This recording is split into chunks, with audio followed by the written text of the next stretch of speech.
As we all mourn the passing of Larry King, an icon, a professional with an uncommon sense of honesty, integrity, and decency, a giant among journalists and communicators, let us remember him also as a science communicator, the middleman as such between the science professional and the common man. Welcome, friends. Dr. Jim Daly of Astronomy for Change here, your host, bringing you this tribute to iconic journalist, legendary communicator, and friend to all, Larry King. In this video, we will present memorable excerpts from interviews conducted over his 6-decade-long career, having interviewed over 60,000 guests, including many notable scientists and personalities who continue to shape and inform our understanding of the natural world and the universe above.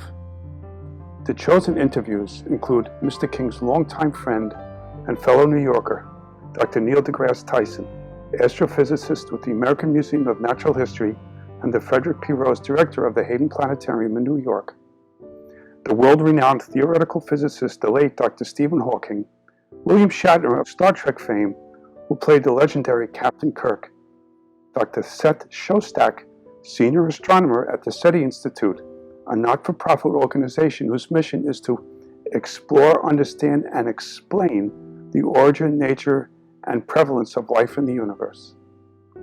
Bill Nye, the science guy with Levar Burton, also of Star Trek fame, notable NASA scientists, and now retired astronaut Scott Kelly. To give Larry justice for a career that spanned over 6 decades with such a wealth of content specific to science to choose from, this will be the first part of a multi-part series. Without further ado, let us take a look at the long and illustrious career of Larry King, a friend to all and a friend to scientists. Those who deny climate change, what do you say to them? In a free country, which at least we believe, we tell ourselves we live in a free country. I don't care what you believe. Believe whatever you want. The problem comes about is if you are in denial of an emergent scientific truth and you wield power over legislation. That's a recipe for disaster. The person on the street doesn't care about climate change or doesn't, maybe we'll have a conversation, but I'm not going to lose sleep over that. It's when someone, an elected official, stands in denial of climate change, something that scientists have been telling them now for decades, and they're going to create legislation in response to that. That is the end of an informed democracy. The end. I love when they say, I don't know anything about it, but it's not true. I don't know anything but it's not true. And so, by the way, I don't beat politicians over the head. You'll never see me arguing with a politician. You know why? Because politicians, representatives, senators, they are duly elected by a community of people, the electorate. So if they want to say the Earth is 6,000 years old, it's probably because their electorate thinks so. And so as an educator, my task is to educate the electorate so that they could then vote people into office who can make sensible legislative decisions that can affect us all and not derive from their personal, private belief system. Hey guys, Larry here. Thanks for watching me. Scientists from the floor of mission control at the Jet Propulsion Laboratory. You can't do the human spaceflight missions unless you learn about where you're going.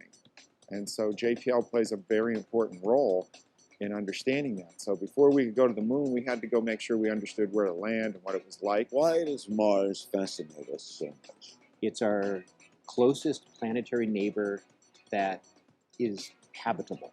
Venus is about the same size as the Earth, but the temperature of Venus is hot enough to melt lead.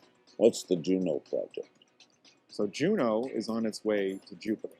In fact, it gets there July 4th this year. What we're really after is our long-term goal is to get the recipe for solar system formation.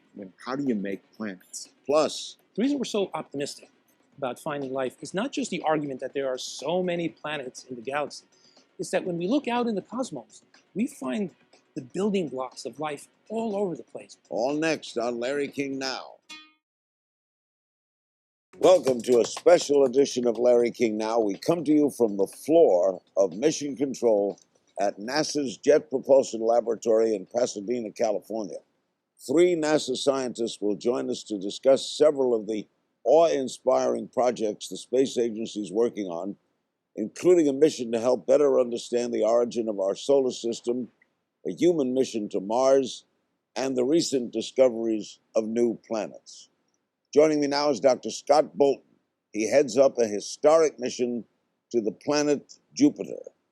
Before we get to that, this place, why is it called jet propulsion?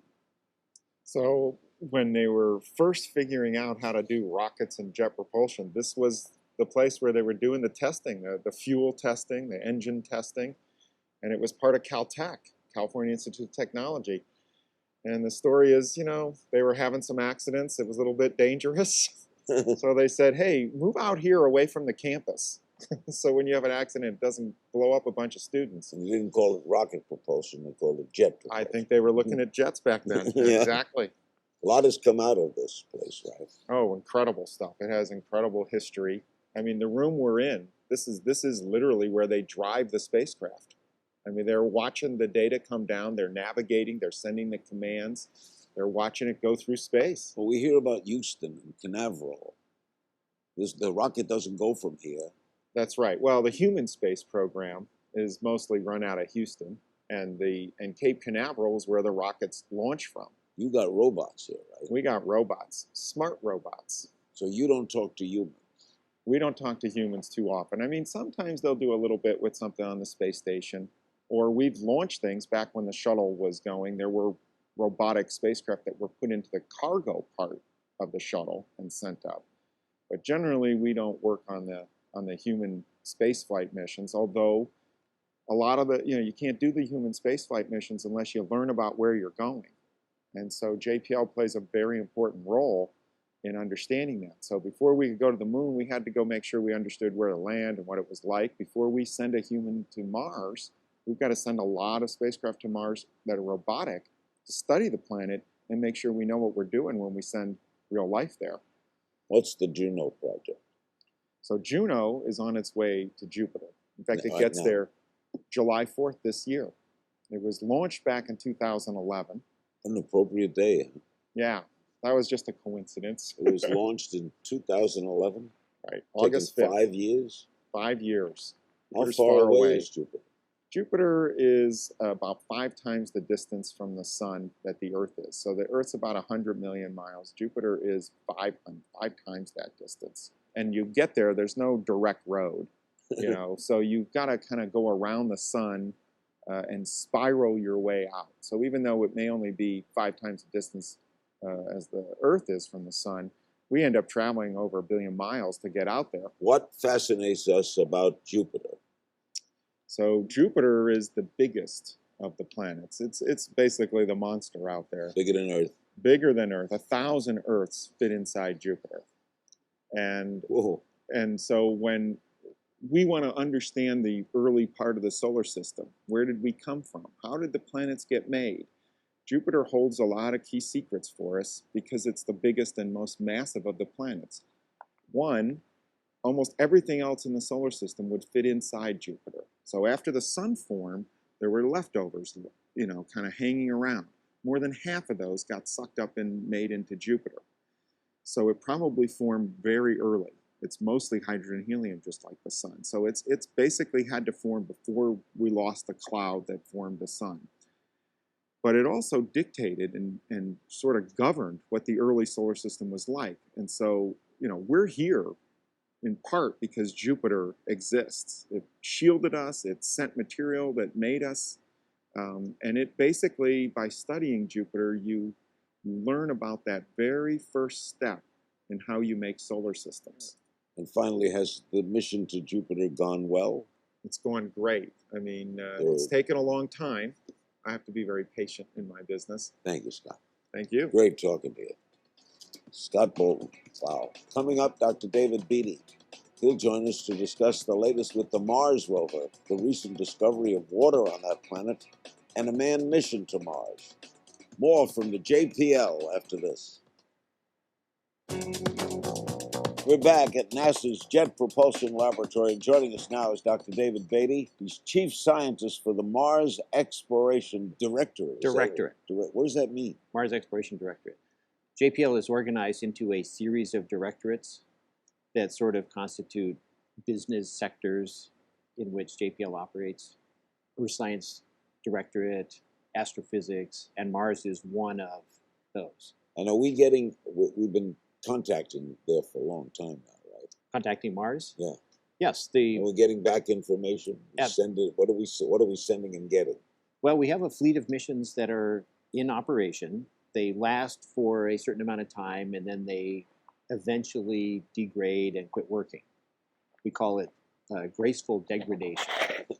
Different pieces start failing. Right now, there are, I believe, 4 orbiters and 2 rovers currently alive. And then there's a prior history of some things that are no longer Are you alive. learning things all the time? Oh, absolutely. We have very active science teams connected with each of these missions. The science team is around 450 people, which is the size of the U.S. Congress. Wow. So it's a very large and active set of people. Why does Mars fascinate us so much? Well, it's been an object of fascination since the time of the ancients.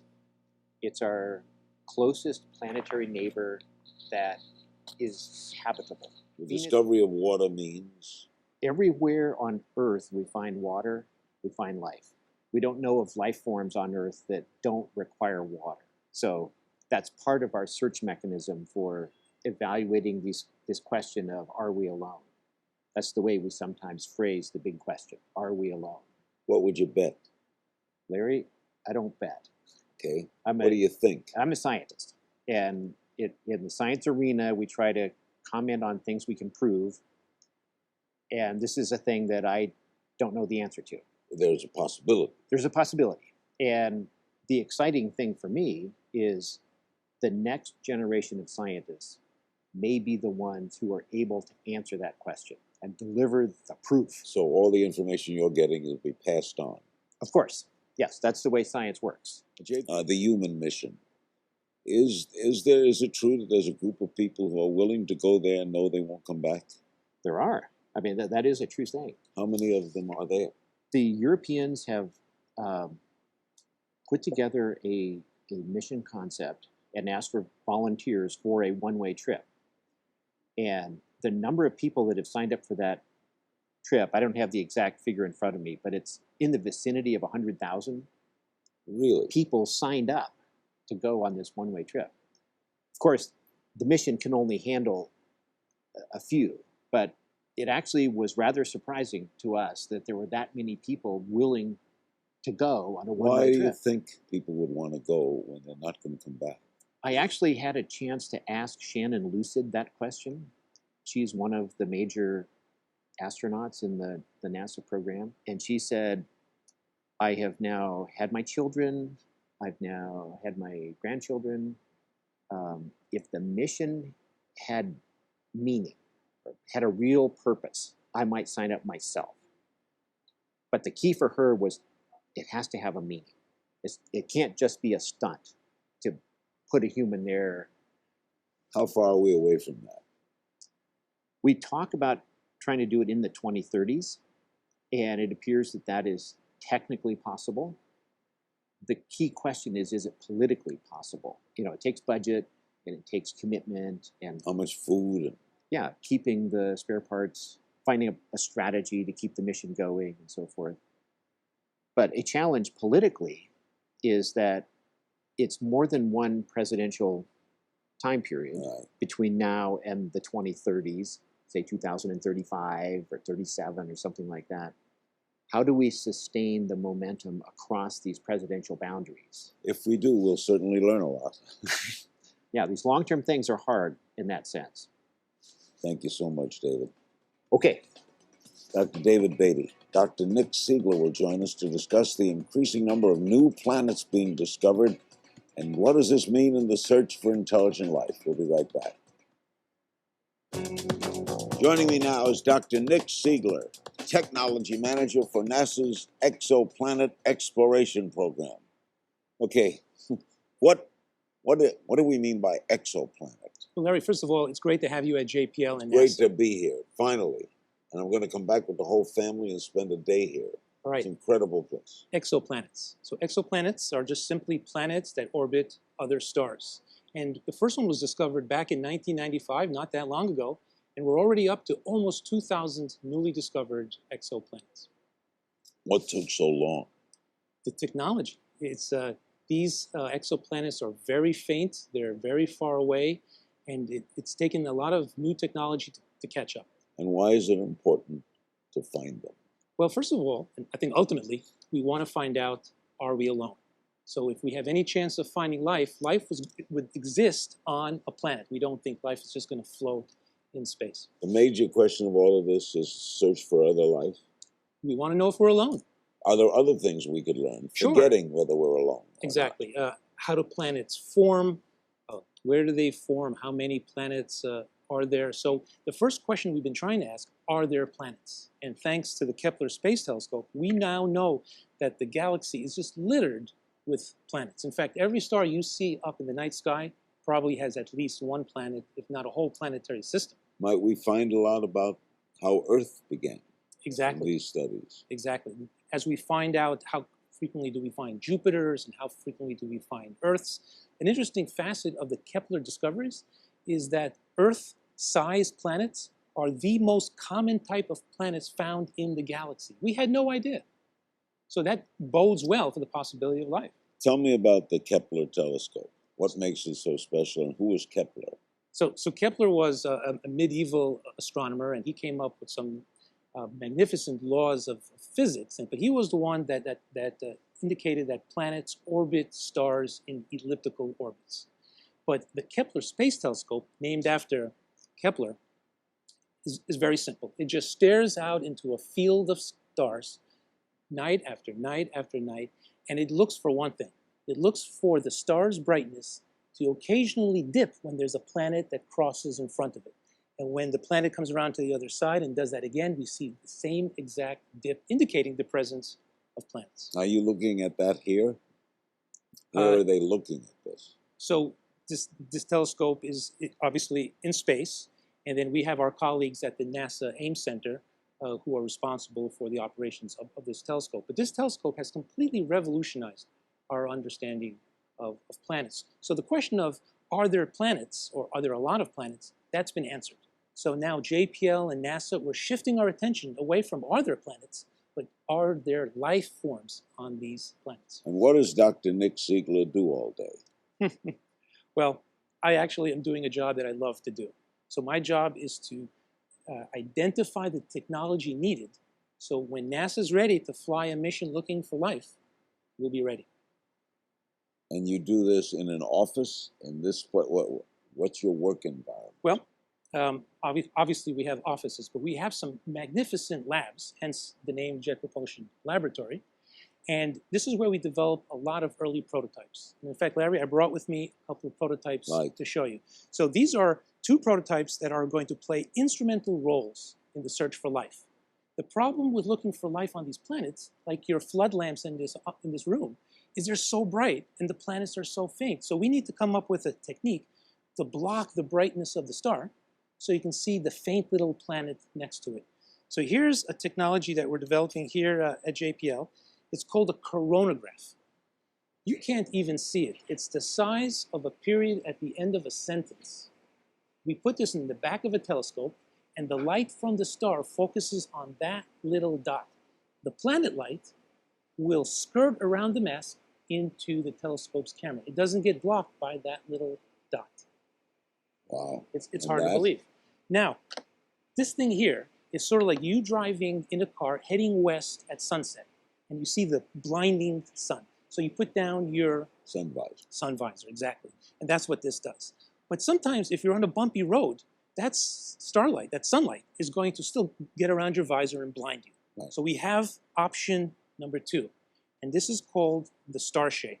So the star shade is, instead of having the visor, imagine having a big truck in front of you. So you're driving behind the truck, keeping in the shadow that that truck forms. So this is a spacecraft that flies in front of the telescope. Watch what it does. It's its own spacecraft, It deploys as a very tightly configured structure, and once it gets in space, it deploys to the size of a baseball diamond. So over 100 feet, Larry. This is an origami design that we've come up with here at JPL, and if you notice, this particular model is the Larry King now Starship. Wow, I'm thrilled. I will block out the sun rays and bring you a planet. And let me just add, this problem is really hard, right? Because these planets are about 10 billion times fainter than the star that we're looking at. 10 billion times fainter. I'll give you an analogy. It's like looking for someone holding a candle in the parking lot of a Monday night football game, where you have these booming lights, right, at the football stadium, and you are several thousand miles away.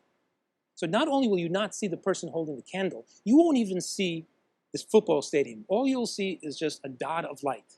That's how hard this problem is. Last year, a new planet was discovered. You call it Earth's cousin. What does that mean? Right, I remember that. Well, we found a planet very similar to our own Earth in size. It was about 60% bigger, but it was a distance from its own star where liquid water can flow naturally on the surface of that planet. That's exactly the type of planets we're looking for, where it's warm enough for any ice or water to flow. And since on Earth, wherever we find water, we find life, that's a great place to start. Do you hope there's life or think there's life? We think strongly and confidently that there is life. We don't yet have any evidence for life, either in our own solar system or outside. But the reason we're so optimistic about finding life is not just the argument that there are so many planets in the galaxy. It's that when we look out in the cosmos, we find the building blocks of life all over the place. We find carbon dioxide, water, ammonia. Evidence of the building blocks. These elements are in our bodies. So the fact that we find them all over the galaxy bodes very well to us finding them, to finding life in the galaxy. Next, we'll wrap up. Why is this important to my son? When I look at this room, I see inspiration. I don't know how to put a price tag on inspiration, but when we come to work and you see all these missions that we have flying in space right now, the type of data that they're sending back, what we learn about the cosmos, it transcends us from our day-to-day lives. And I don't know if you can put a price tag on it. You're a great guest. I'm going to bring the whole family here. Please. I'd like to thank all the people here at JPL and NASA for allowing us to peer into their world. Remember, you can find me on Twitter at King's Things. See you next time. And keep reaching for the stars, kids.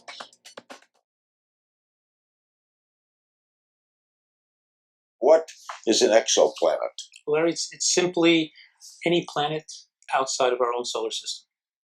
Why do they call them exoplanets? Well, exo is Greek for outside, so it's with reference to our own solar system. How are we finding them? Well, I'll take that here. So there are a couple major techniques. I'll show you one. It just happens to be in my pocket. Imagine this to be a star, and it's incredibly simple. Here's a planet. And we have a telescope that's called the Kepler Space Telescope. It just stares out into the sky, and it looks for a dip in light. So if you're looking at the starlight and the planet comes across, and you're the telescope, you're going to see a decrease in light as the planet travels across the face. And when it does that 3 times, we commit to the fact that it's a confirmed planet. What do you make of that? Well, exoplanets are part of the reason that we, in fact, are doing this experiment. When I was a kid, just before the Crimean War broke out, I would go to the Hayden Planetarium in New York, and they would tell you, there probably aren't any other planets around other stars. Well, that's not true. Now we know most stars have planets. The number of planets, even in our own galaxy, is probably tens of billions that are like the Earth. So given that, it would be really astounding if this were the only world where anything interesting is happening. Nick, NASA made news recently with a planet that some say is Earth's cousin. What is that? Kepler 452b. So Kepler 452b, and is there a 451a? It is, and that's the star. Aha! So 452 is the star.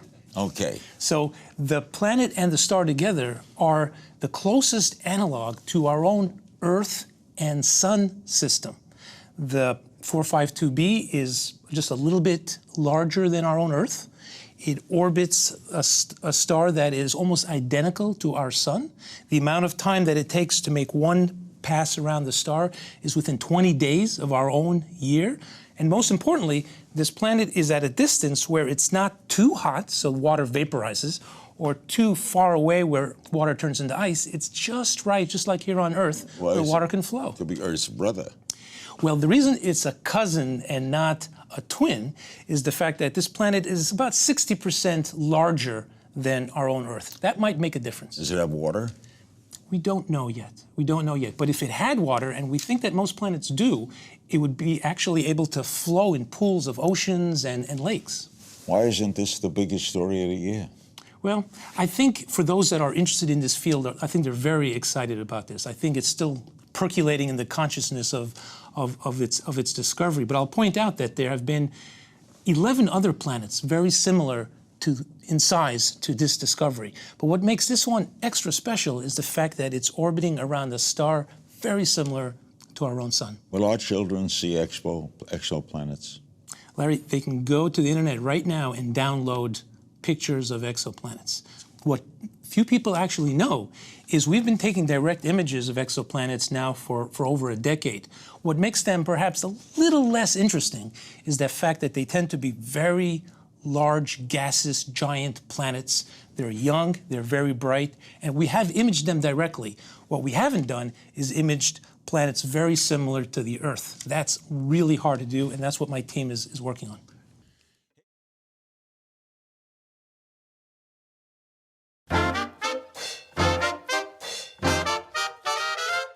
Money Mandahar on Instagram. It's no secret you're fascinated with the afterlife. What are your beliefs on the afterlife, and what do you think happens when someone passes away? The trouble is, I think nothing happens. I don't believe in organized religion or religion. I can't make that leap of faith. I've never seen anyone return. I've never gotten a message. When I had heart surgery, I didn't see clouds or white, bright lights. I know that people say they've seen it, and I respect that, and I hope they're right. Okay. So I can hope. Hope is different from belief. Sure. My wife is a true believer. She'll say things like, her uncle died, I'll see him on the other side. And whenever I ask, where is the other side? And what form of them will you see them in? What does the spirit look like? I think it's all, my theory is this. Okay. Man came from the monkeys and gorillas. I think that's obvious. All you got to do is look at gorillas and monkeys. We evolved and walked on 2 feet. And then man was walking around with women. And one day he fell down. Okay. And they looked at him and he didn't get up. He wasn't sleeping. He didn't get up. And he didn't get up. And then he started to smell bad, So they put him in the ground. What else? Where are you going to put him? Put him in the ground. And then someone had to say, some smart guy had to say, this is it. I think it's all religion is based on death. If you didn't die, there'd be no religion. Wow. So what it does is encourage the masses. Karl Marx called it the opiate of the masses, which I believe it is. I don't think my wife is nuts. I don't think my father-in-law is nuts. I think they all firmly believe, but I think it's superstition based on this desire to want to know you're going somewhere. It makes you feel good. And you can't be proven wrong. That's true. Because if you're dead and you go somewhere, you were right. If you don't go somewhere, you don't know it. And nobody knows. It's a win-win. That's true. I can't make the leap. That's a long answer, but I can't make the leap. What made you actually lose your faith? Very good question. I lost my faith by not getting answers to questions. Every religious leader has never answered questions like, okay, man has free will, right? What did that have to do with Katrina? If God is omnipotent, could he have prevented the monsoon? So I lost my faith right after my bar mitzvah. I started asking rabbis questions because they encouraged me to ask questions. Then I would ask questions of religion. I interviewed, except for the Pope, every major religious leader, head of the Russian Orthodox Church, head of the Mormon Church, Catholic bishops, James Pike, the Episcopal bishop, and there's one that they never have an answer, and the same answer is, we don't question the ways of the Lord, or the Lord has a plan. Do you believe that some mystical figure up there has a plan for you, and the plan might be to blow you away in a hurricane? And then the Lord of the first of the Old Testament, I didn't like him at all. Okay. So if I'm supposed to love this God, I instead was taught to fear him. You be good or.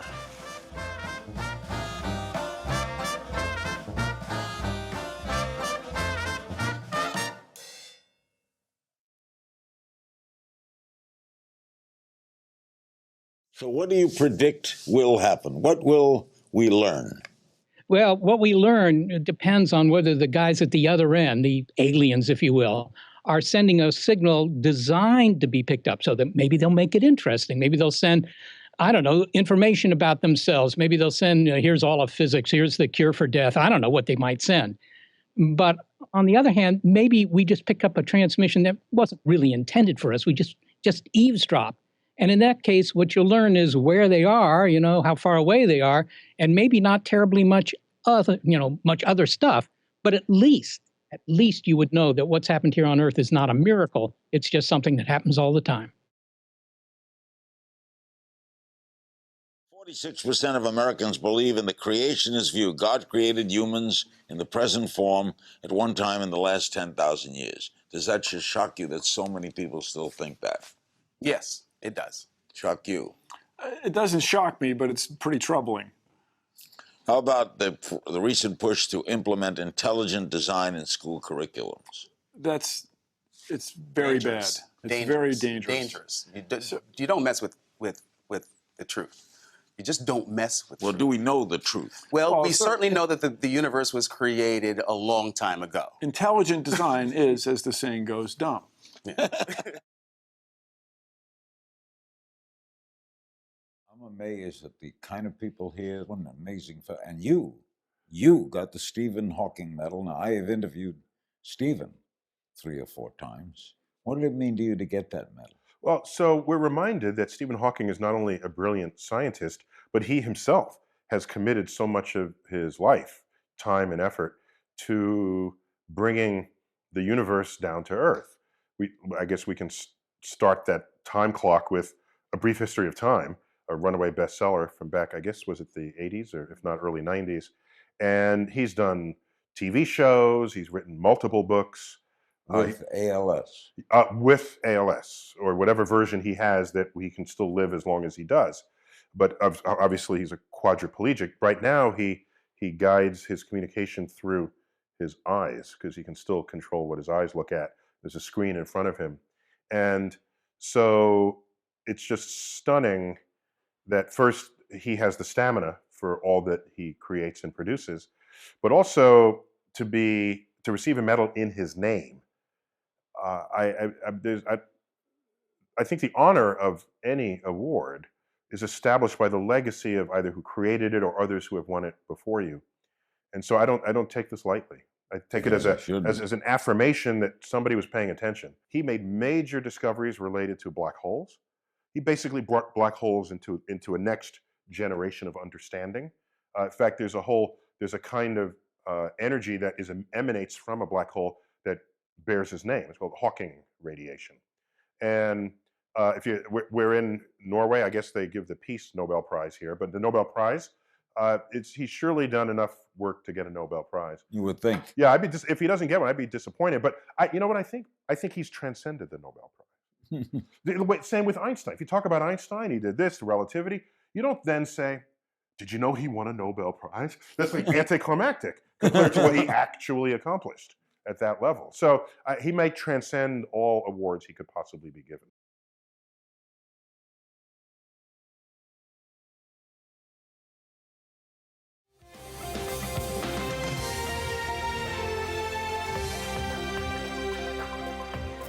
Good evening. Very special program tonight. Stephen Hawking is a theoretical physicist. He was the Lucasian Professor of Mathematics at the University of Cambridge for 30 years. He's the 2009 recipient of the Presidential Medal of Freedom and co-author of a brilliant and controversial new book, The Grand Design. And we welcome him back to Larry King Live. We have a series of questions planned. Let's get right to it. Stephen, why is it important to find the grand design of our universe? I believe everyone should have a broad picture of how the universe operates and our place in it. It is a basic human desire, and it also puts our other worries in perspective.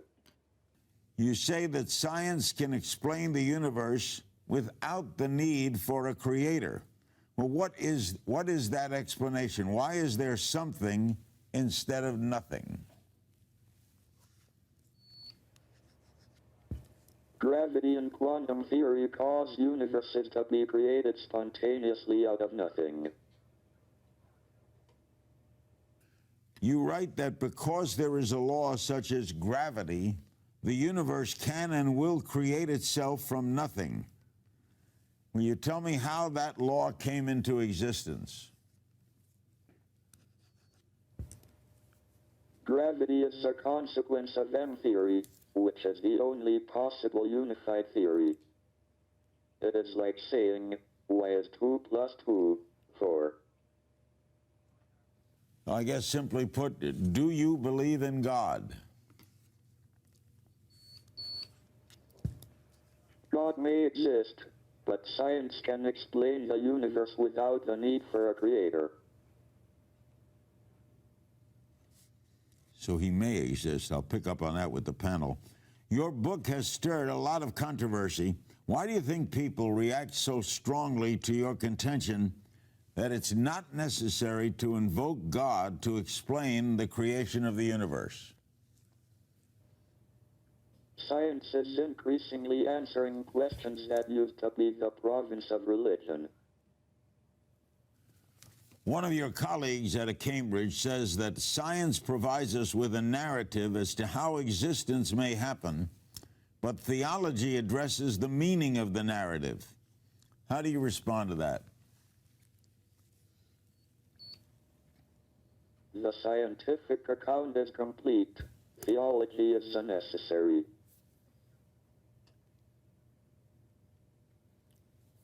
Pretty directly put. What gives your life, your existence, meaning? I have a full and satisfying life. My work and my family are very important to me.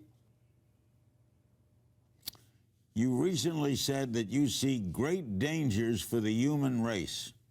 What are the sources of these dangers? Is it mankind itself or external factors? We are in danger of destroying ourselves by our greed and stupidity. We cannot remain looking inwards at ourselves on a small and increasingly polluted and overcrowded planet. Well, then what are mankind's chances of surviving these dangers?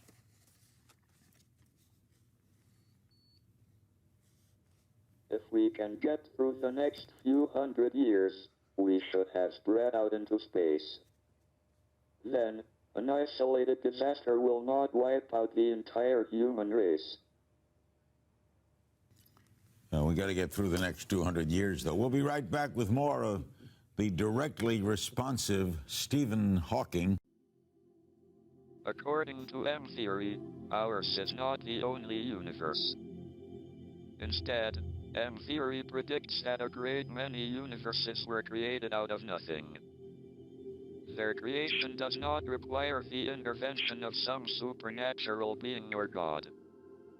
Rather, these multiple universes arise naturally from physical law. They are a prediction of science. We're back with Stephen Hawking. He's in Cambridge, England. He's the co-author, and we're going to meet the co-author in a little while, of The Grand Design. You have written, Stephen, that time travel was once considered scientific heresy. How likely is it that time travel will one day become a reality?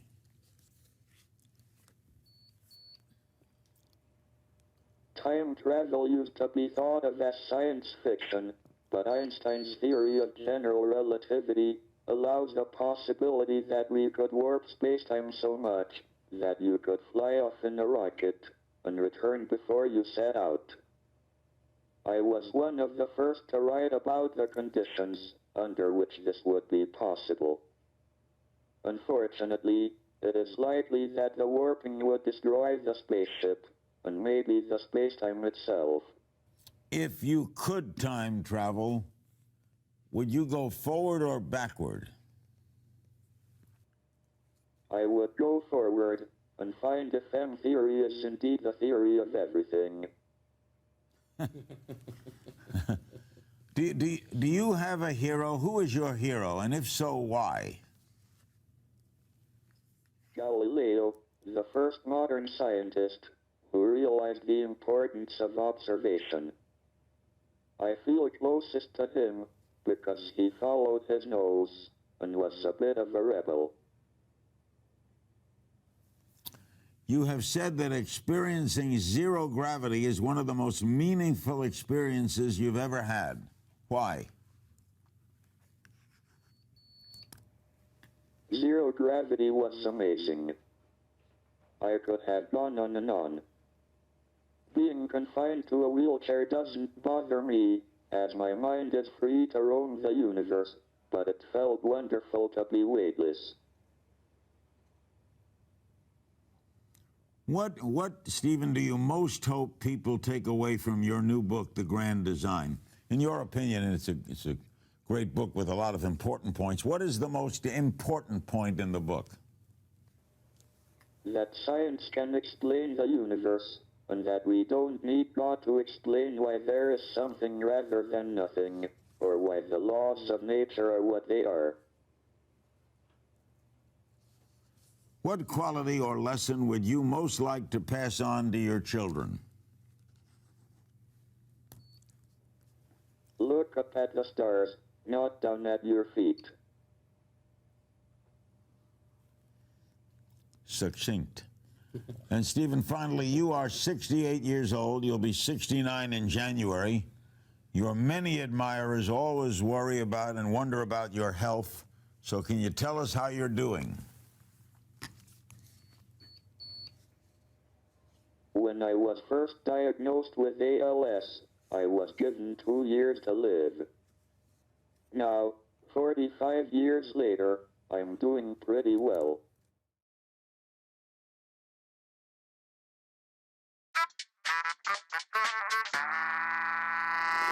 Some little-known facts about you. Just throw them out, okay?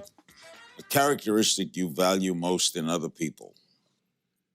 I like people who don't pretend they're something that they're not. So women who wear less makeup than average.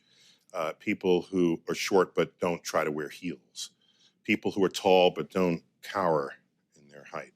I like people who are just honest about who and what they are. Characteristic you value most in yourself. I like, and I've worked hard at this, the ability to just speak something that is so fundamentally true that it's not subject to your opinion about what I just said. That gets an absolute. That gets right into the center of any conversation, and then I can walk out and let that be the it's not, well, you think that, but I think something else. Then why even have the conversation? Then there's an old saying: in the universe, there are the laws of physics, and everything else is opinion. So, what's a guilty pleasure? A guilty pleasure, I like writing with fountain pens that cost a little too much money, drinking a bottle of wine that was a little too expensive. You're a Mont Blanc man? I own some Mont Blancs, but no, if I had to pick a pen, it would be Pelican. If I had to reach blind for a pen, it would be my Pelicans. And you still open and fill? Oh yeah, of course. So you don't the ink well, and you got to clean it and know thy pen, because many people who might use fountain pens don't, because they're afraid they'll leak on an airplane. Yeah. But if you know your pens and understand them, some have temperament. So this ballpoint is trite. I usually have to bathe after I use a ballpoint. What's a weird talent you have? A weird talent? Well, you can tweet in 100. There it is. I can tweet. I like carving something that's long into something that is short and having it have more meaning than it had previously. Example. No, just look at all the words that people put out and they think they're communicating and they're not. And so when I say carve, I mean literary carving. And so I don't have, I'm not a sculptor or anything. Okay, I get it. You just, that's why haiku has such power. Because I think we are most influenced by that which is simple rather than that which is complex. If you weren't a scientist, what would you be? In a different life, in a different universe, I'd be a librettist for Broadway musicals. I still tear up in the simplest boy meets girl, and the emotion is so overwhelming that they can no longer speak their feelings, they have to sing it. Do you have a favorite space pun? You don't have to answer that. Well, yeah, where are the asteroids? They're behind Uranus. It's like that's a musician. Can we get away with that? Is there a musician your fans would be surprised you listen to? I would say my musical tastes are diverse, but I'm a big fan of the blues and Buddy Guy. Just he sings, and then the guitar just is an extension of his emotion. It's not a human playing an instrument. Buddy Guy and the instrument are one. And if I'm listening to the blues on the radio, I got to pull over the car and hear out the song before I continue. You have a role model? I think the concept of role model is overrated, because what happens? You have a role model and then the person messes up, or they get caught doing something, and then what, is your life collapse because your role model did something bad? So here's what you do. You assemble your role model a la carte. So when I was a kid, I found an educator whose talents I liked as educator. I found people who were moral, and I would follow them. And I found people, great athletes, and I only honored the athletic part of their lives. I didn't care what else they did, or if they did drugs, but if they were good athletes, and I stapled this together, and that became my role model a la carte. Plus, if coming from the Bronx, I needed a black person who grew up where I grew up, who became an astrophysicist as my role model. I would have never become an astrophysicist. So if you're going to break into a new field or be the first of some kind to do something, a role model is the wrong way to go about it. And tell me something no one knows about you. Neil. Wow. It's hard to have something that no one knows when you become public, right? Yeah. I mean, that's, here's one that's just rare. People could figure this out, but I own more than 100 ties, each with a different and distinct cosmic theme on them. More than 100 ties. I can wear a different tie every time I ever wear a tie and never repeat. The cosmic theme. Cosmic theme. And when I'm not wearing the tie, it's, it's a little loud for the camera. I'm sorry. Be a little more subdued next time, perhaps. But that's not a weird secret. You have family? What's that? You have family? Yeah, married, 2 kids. Yeah. What do they do? What are they, boy and a girl? I have a daughter. Yeah. I have an older daughter who loves figure skating, actually, competitive figure skating. But she's interested in Far Eastern diplomacy. And was teaching herself Japanese. And I knew she crossed over the day she came home with green tea ice cream and started eating it with chopsticks. I said, okay, that's gone. And the boy? Yeah, so he's in middle school, and he loves chess. I can't beat him anymore in chess. That's embarrassing. But he likes... Is he interested in... No, they have their own... I'm not trying to... I don't... They know it's there. It's for the taking if they need it and want it. But I don't... As my parents did not do for me, I don't want to tell them what to be interested in, because then their life's passion will be false. The only way you know it's real is if it gurgles up from within. And then you can take it then you can become the world's expert in it, and people will be the path to your door, because you'll be doing it not because someone told you, not because someone offered you money, not for any other reason, but because it stimulated your deepest core curiosity about how this world works. Thank you, Neil. Neil deGrasse Tyson. His new show, Cosmos, will be on Fox next spring and on Twitter at Neil Tyson. In the meantime, remember to find me on Twitter at King's Things. See you next time.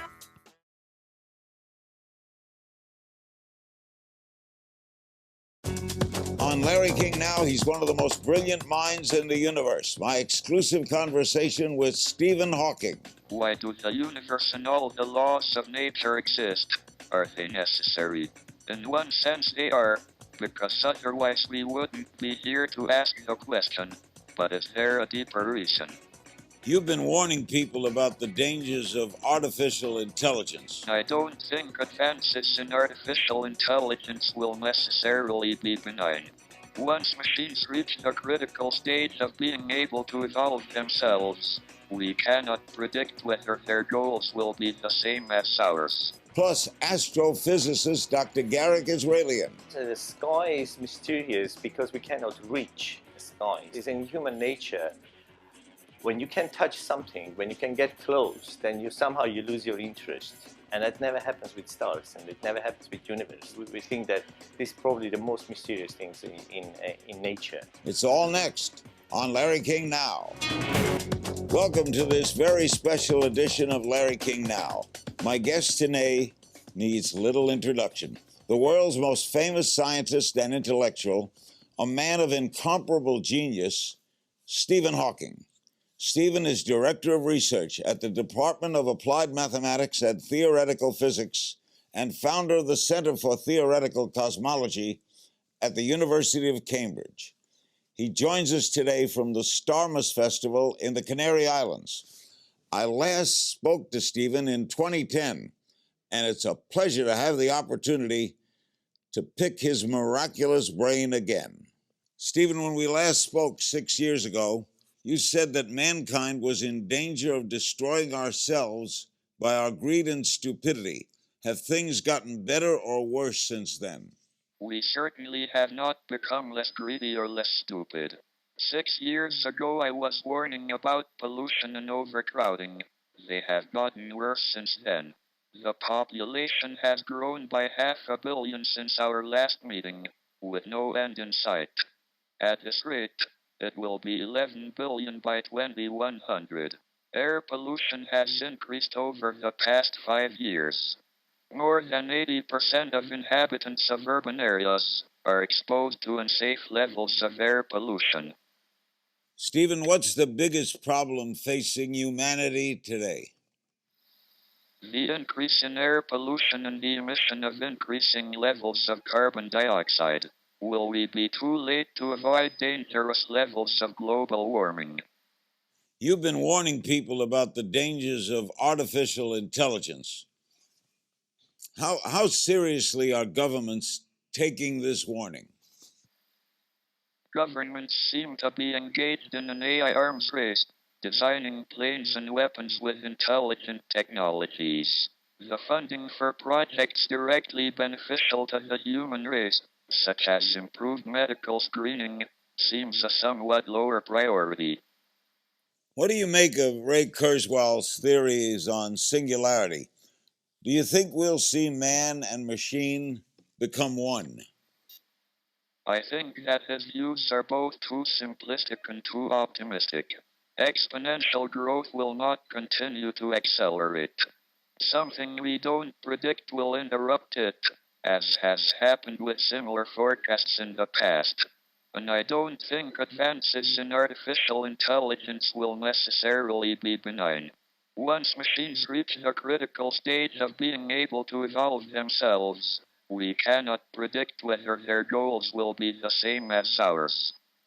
Will artificial intelligence ever render human society as we know it obsolete? Artificial intelligence has the potential to evolve faster than the human race. Beneficial AI could coexist with humans and augment our capabilities. But a rogue AI could be difficult to stop. We need to ensure that AI is designed ethically, with safeguards in place. Stephen, how will it change us?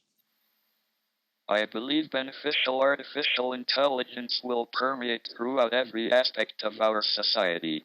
Imagine algorithms able to quickly assess scientists' ideas, catch cancer earlier, and predict the stock markets. AI will impact our economies, our decision-making, and our lives. What still mystifies you about the universe? Why do the universe and all the laws of nature exist? Are they necessary?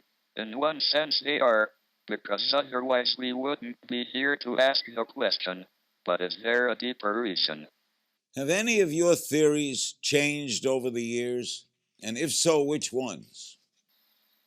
40 years ago, I wrote a paper claiming that information about what fell into a black hole was lost forever.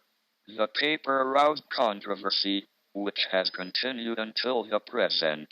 The consensus was that information about what fell in should be returned in the Hawking radiation given off by the black hole, but no one could suggest a mechanism.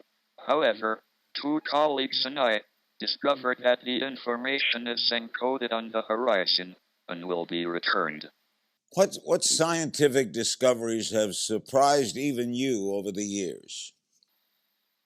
The most surprising was the discovery in 1998 that the rate of expansion of the universe is speeding up rather than slowing down as had been expected. This is said to be dark energy, but this is just a name given to something we don't understand. In particular, we don't understand why it isn't either exactly zero or very large, or whether it is constant as the universe expands. You're in the Canary Islands for the Starmus Festival. It celebrates science, astronomy, art, and music. And this year, the festival is dedicated to you. How do you feel about that? I feel honored that this year's Starmus Festival has been dedicated to me. It is a unique science and arts festival, open to the public, that brings together acclaimed scientists, astronauts, cosmonauts, musicians, and artists from around the world. I have invited many of my friends and colleagues to Starmus to share in this celebration with me. Stephen, who attends the festival and what do you discuss? The festival is attended by the public, who come to listen to the latest scientific thinking from eminent scientists and Nobel laureates. Personal accounts given by astronauts and cosmonauts recounting their adventures in space, and to enjoy musicians and artists exploring a space theme. You have defied so many odds to reach your age. No one has lived as long as you with ALS. Do you think about how and why that you're still here? It's my commitment to science that has kept me going. There are questions I want to answer. 6 years ago, you told me the only thing you don't fully understand is women. Have you learned any more since we talked? I have learned a lot about women since then. Now it is my turn to ask a personal question. You have been married 8 times to 7 different women. Is that the triumph of hope over experience? You make a good point, Stephen. I think the answer is yes. There is also eternal hope, and this recent marriage has lasted 19 years. It's always a pleasure to be with you and interview you, and I thank you for joining me. Thanks to my guest, Stephen Hawking, an amazing man. Up next, we're joined by astrophysicist and the founding director of the Starmus Festival, Dr. Garrick Israelian. Stay right with us. Joining us now is Dr. Garrick Israelian. He is the founding director of the Starmus Festival, is an astrophysicist at the Institute of Astrophysics of the Canary Islands. Doctor, tell me about Starmus and how this all came about.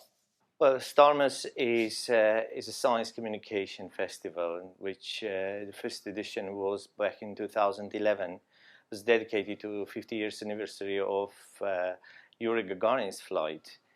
And it was quite an ambitious event because we had Neil Armstrong, Buzz Aldrin, so the first generation of Apollo astronauts. Wow. joined by Alexei Leonov. And well, it was like making a history with all these guys together here in Tenerife. And I never thought that we're going to repeat the festival after 3 years. We're going to make the second festival.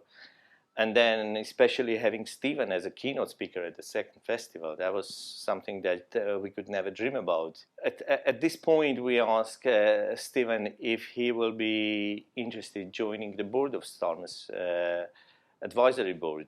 And apparently he liked the format of the festival, the way that we communicate science through music and arts and so on. So Stephen was happy to join the festival. And about 2 years ago, when we finished the festival, I asked Stephen what he thinks about STARMers, and he was very positive. The last actually sentence, he was saying that I'll be happy to come back to STARMers if you invite me.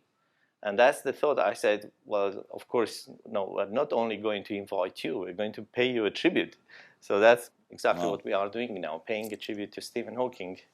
And this year you have guests like my friend Neil deGrasse Tyson, the wonderful composer Hans Zimmer, Brian May of the rock band Queen. Very impressive list. Why does art and science communities, do they have a natural affinity?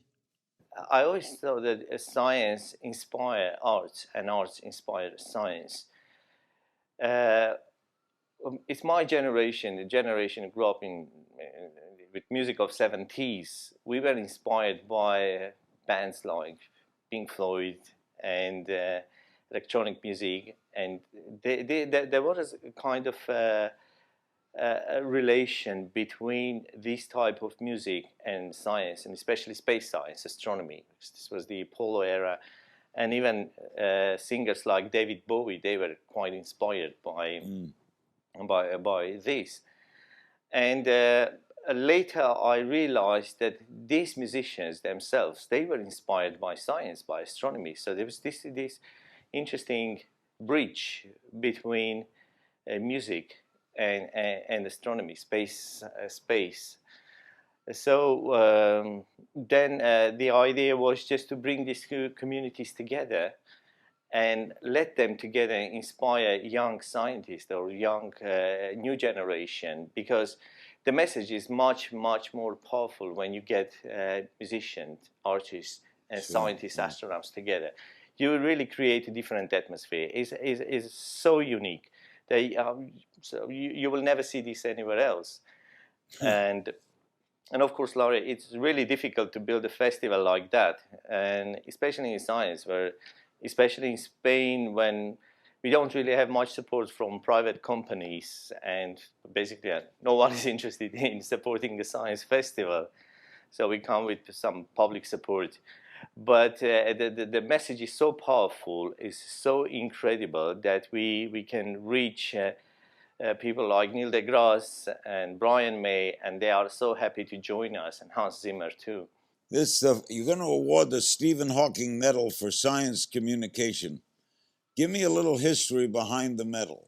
We arranged a lecture of Alexei Leonov in London in Science Museum, and Stephen was invited to Leonov's lecture. Before his lecture, knowing that Alexei is a very good painter, he's an artist, his drawings are very famous. So I asked Alexei, I said, do you think it's a good idea if you can make a portrait of Stephen Hawking? And he said, yeah, I think I can do that. So we went for lunch with Stephen and Alexei, and Leonov is sitting next to Stephen, and 2 hours later he went back to hotel, and next day he came back with an amazing portrait of Stephen. There the idea of a medal came. So we thought, okay, the best way is to paying a tribute to both Alexei and Stephen is to create a medal, science communication medal, which actually is quite unique.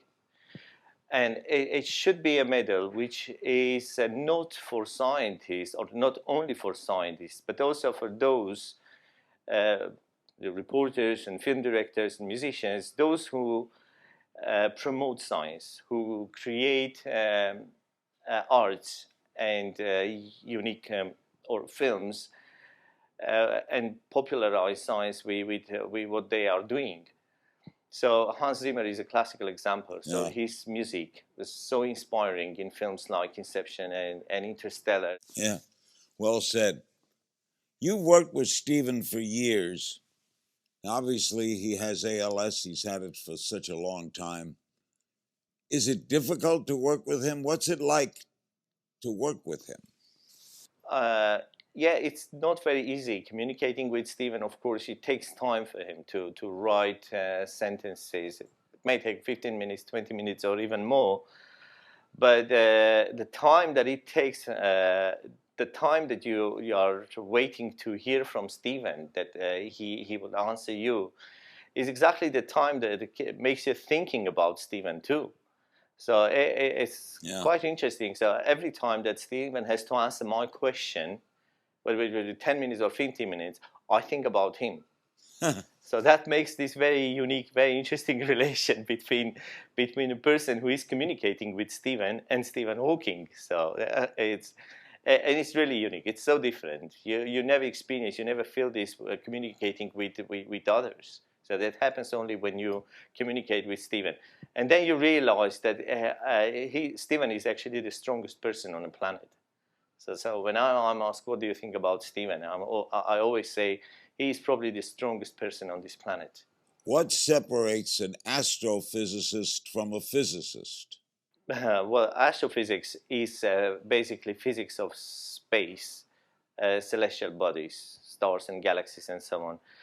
But it's a combination of plasma physics, nuclear physics, and everything. So I would say space is a kind of a laboratory where you have all different states of matter, from super dense matter to super vacuum. So basically, I wouldn't say the difference between physics and astrophysics today. It's actually the same, more or less the same thing. Yeah. The former late Vice President of the United States, Hubert Humphrey, told me he asked once why we don't wonder more about the sea as we do about the sky. What'd you think of that? I guess the sky is mysterious because we cannot reach the sky, so we cannot reach the stars. So it's in human nature.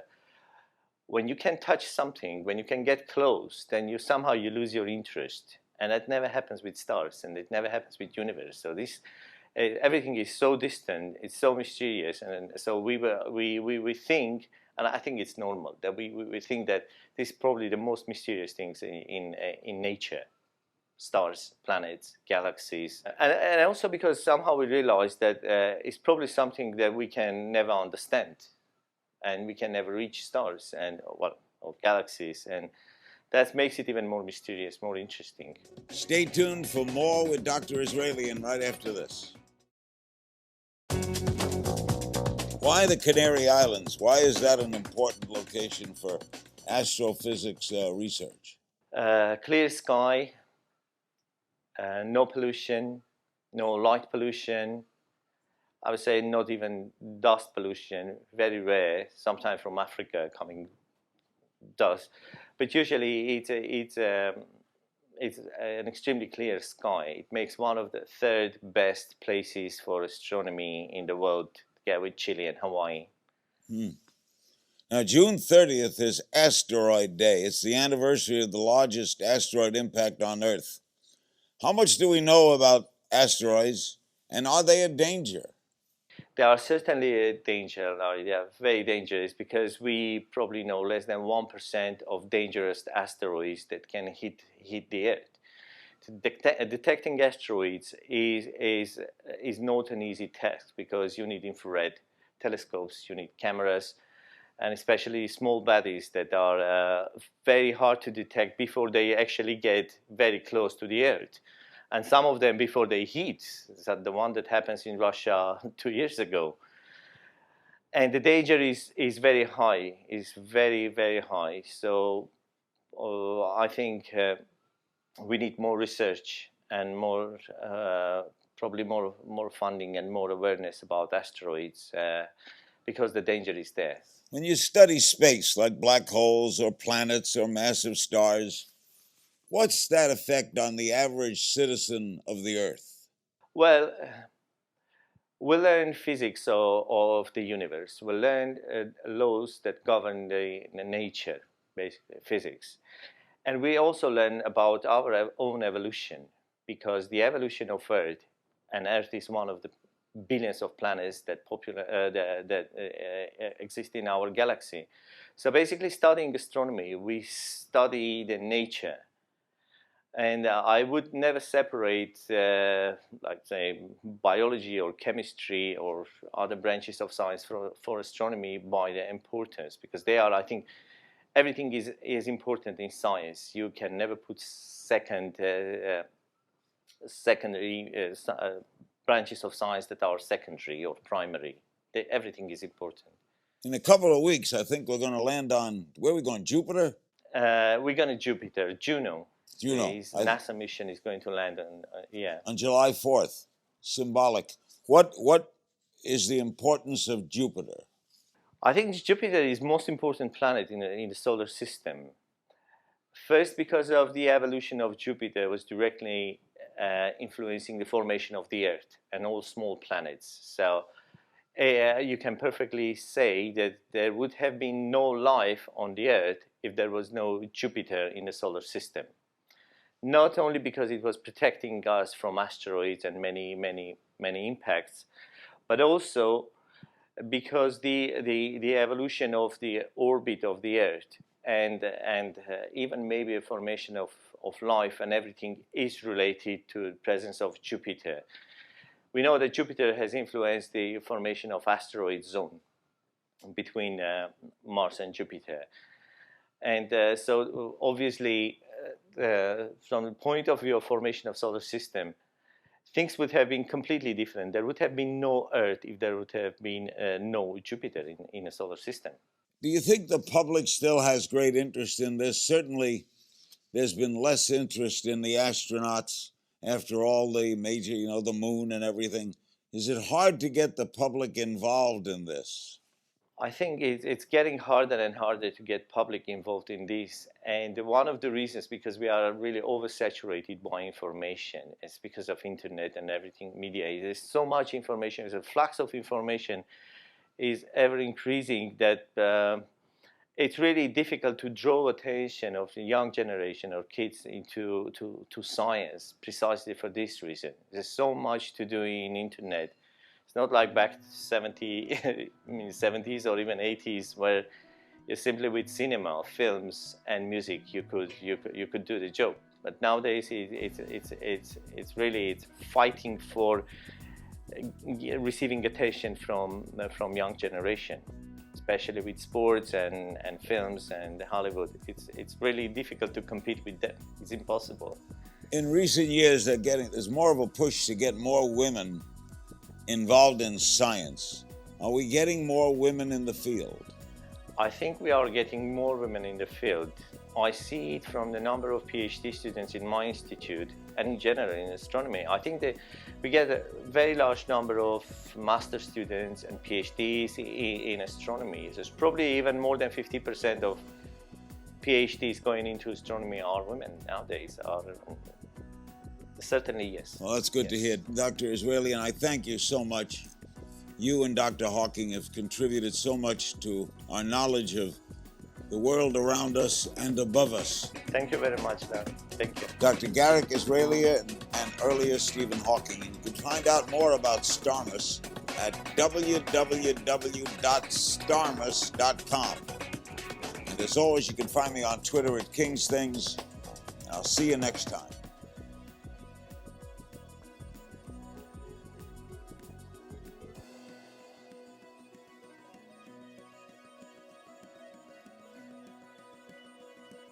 The great philosopher Plato famously said, "Astronomy compels the soul to look upward and leads us from this world to another." Astronomy for Change is a non-profit organization whose mission is to effect positive change through astronomy and science education. It is our belief that by inspiring and empowering current and future generations to become interested and engaged in astronomy and science, this positive change will be realized. If you found this video helpful and educational, please like, subscribe, and share. Also, why not consider supporting us on Patreon? Head over to our homepage, astronomyforchange.org, click Support Us via PayPal or Patreon, and choose a membership level suitable for you. Every little bit helps us produce the great content and further our mission. Also, why not consider becoming a member? Membership is free at Astronomy for Change. Choose membership link here, click it, put your name and your first name and your email, and you'll be added to our list. You'll receive a comprehensive digest of all our videos and articles and all our great content. Joining and becoming a patron helps us grow and improve and more fully realize our mission. Thank you. This is Dr. Jim Daly for Astronomy for Change. Until the next video, please stay well and keep looking up.